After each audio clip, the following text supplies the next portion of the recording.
Chocolate Fever by Robert Kimmel Smith. Chapter 1. Meet Henry Green.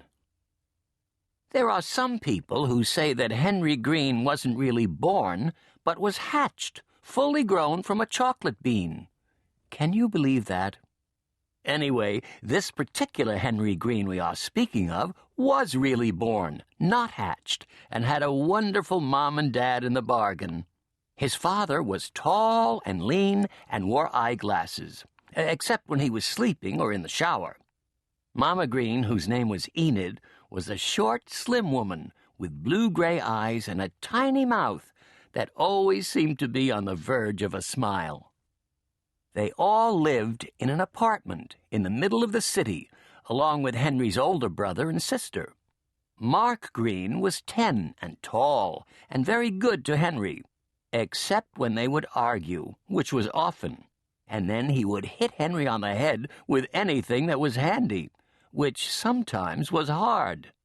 But mostly, Mark was fun to be with, and only got angry when Henry called him Marco Polo. Mark didn't like that, and who could blame him? Henry's sister was very, very old, almost 14. She didn't ever argue with Henry or Mark. In fact, she hardly talked to them at all because she was so old and wise and almost grown up. Her name was Elizabeth. The other morning, which was a school day at the end of the week called Friday, Henry, Mark, and Elizabeth were at the table in the dining room having breakfast. Mark was eating fried eggs. Elizabeth was quietly chewing on her usual breakfast of buttery toast and milk. And Henry was midway through his usual breakfast, too. Chocolate cake, a bowl of Cocoa Crispy cereal, and milk, with chocolate syrup in the milk to make it more chocolatey, washed down by a big glass of chocolate milk and 5 or 6 chocolate cookies. Sometimes, when it was left over from the night before, Henry would have chocolate pudding, too.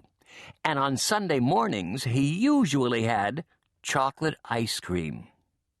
The truth was that Henry was in love with chocolate, and chocolate seemed to love him. It didn't make him fat. He was a little on the thin side, in fact. It didn't hurt his teeth. He'd never had a cavity in his life. It didn't stunt his growth. He was just about average height, perhaps even a little tall for his age. It didn't harm his skin, which had always been clear and fair. But most of all, it never gave him a bellyache. And so his parents, perhaps being not as wise as they were kind, let Henry have as much chocolate as he liked. Can you imagine a boy having a chocolate bar sandwich as an after-school snack? Well, Henry did, just about every day. And when he ate mashed potatoes, just a few drops of chocolate syrup swished through seemed to make them taste a lot better. Chocolate sprinkles sprinkled on top of plain buttered noodles were tasty, too. Not to mention a light dusting of cocoa on things like canned peaches, pears, and applesauce.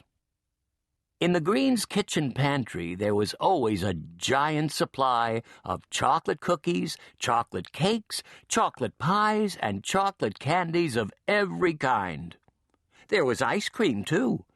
Chocolate, of course, and chocolate nut, chocolate fudge, chocolate marshmallow, chocolate swirl, and especially chocolate almond crunch. And all of it was just for Henry. If there was one thing you could say about Henry, it was that he surely did love chocolate. Probably more than any boy in the history of the world, his mother said. "How does Henry like his chocolate?" Daddy Green would sometimes joke. "Why, he likes it bitter, sweet, light, dark, and daily." And it was true, up until the day we're talking about right now.